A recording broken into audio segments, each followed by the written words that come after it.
Facts. Welcome to Kickin Facts, the show where we tell you everything you need to know about sneakers, sneaker history, and sneaker culture, as told by me, your host, Gabe Ocean.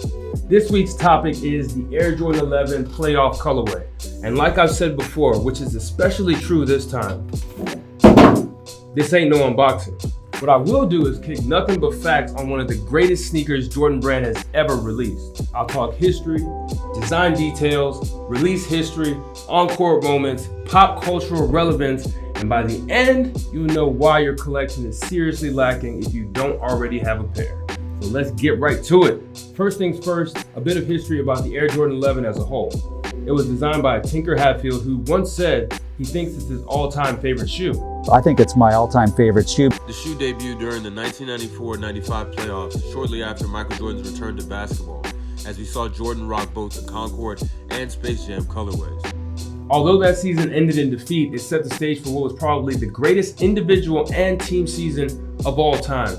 Shout out to the Warriors 73-9 season, as Jordan started off wearing the Concord 11 during the 95-96 regular season, en route to an MVP campaign leading the Bulls to a 72-10 record.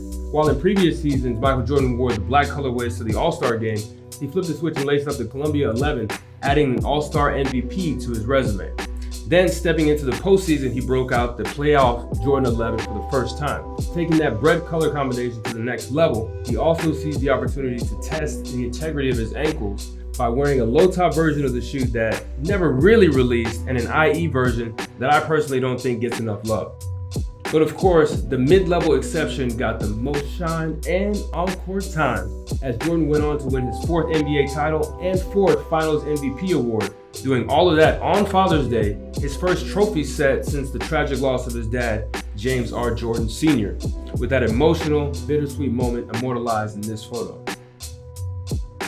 Onto the design, this shoe was a pioneer for a number of features such as the use of ballistic mesh with an aesthetic similar to the Air Jordan 10, the patent leather on the mudguard, making this shoe much lighter and much more durable than previous models. More than anything, that patent leather gives the shoe a formal look, as you can find more than a few people online wearing them with suits and at their wedding. Then we have the carbon fiber plate in the midsole, harnessing the torque of the shoe, and with that feature carrying on to later Air Jordan signatures.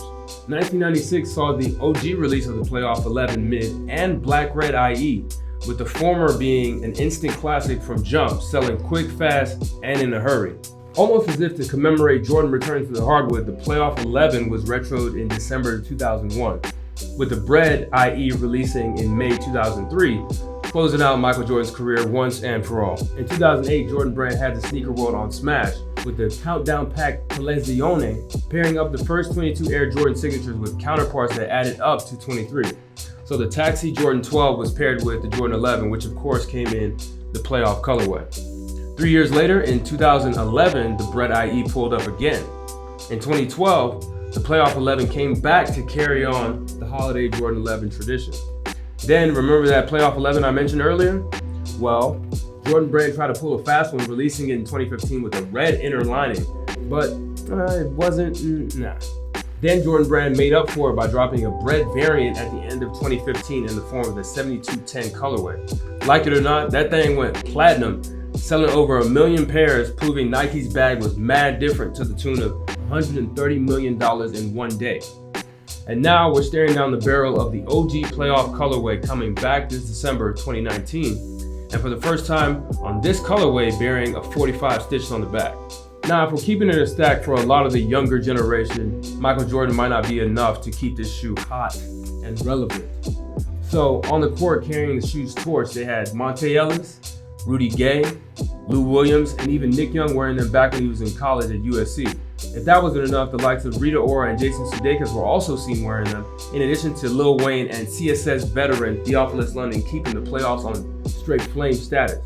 While the older sneakerheads like myself know Bun B rocked them inconspicuously on the back of UGK's Riding Dirty album, RIP Pimp C. But all of that probably paled in comparison to them reaching GOAT status when this Justin Bieber lookalike wore them. Really though, if anybody has any idea who this guy is, please let me know in the comment section. And now, it's ranking time. Against other Jordan 11s, it's kind of tough. The Space Jam colorway is special given its context, but when it comes to the best Jordan 11, it's really between the Concord and Playoff colorway, and honestly, it's a wash. But we'll give the edge to the Concord.